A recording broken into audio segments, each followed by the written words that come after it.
Shabbat Shalom everyone. This week we are going to be in Parshat Beshalach. This happens to be the Parsha featuring the Kriyat Yam Suf. Now friends, in today's Parsha I had a beautiful idea within God's Parsha that when the children of Israel reached the Red Sea, the Yam Suf, with the whole Egyptian army would charge towards them and only an ocean in front, Moshe started to pray all of a sudden.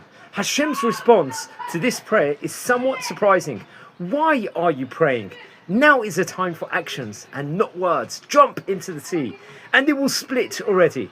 Now the moral over here seems to be there are times to pray to God for help and there are times to get on and help yourself. Yet we are taught to daven in all times of trouble.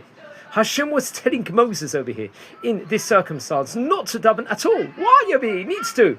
One answer is in the concept of Ma'aseh Avot Siman Lebanim. The principle that whatever happened to our forefathers, our Avot, will happen again to us throughout the ages. However, this principle over here is far more than a Hebrew equivalent to the badge. History repeats itself. It states that whatever critical events happen to our forefathers become the prototypes of similar events that will occur nationally later on. However, these events operated the first time they happened is how they will operate in the future of all time.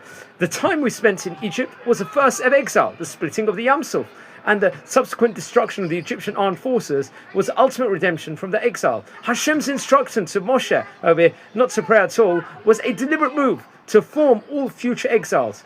Hashem was telling Moses that redemption from exile is not dependent on prayer. Of course, Hashem desires our tefillot, our prayers, and it is the right thing to do to pray for the end of the exile. But Hashem has promised to redeem even those of us who don't pray. If the first ever exile had ended through the power of prayer, then every exile following could only have ended through the prayer. This I actually heard from Rabbi Adam Newton. He adapted it from Rabbi Treblo, who happened to work in Leeds University. Wishing you all a fantastic day.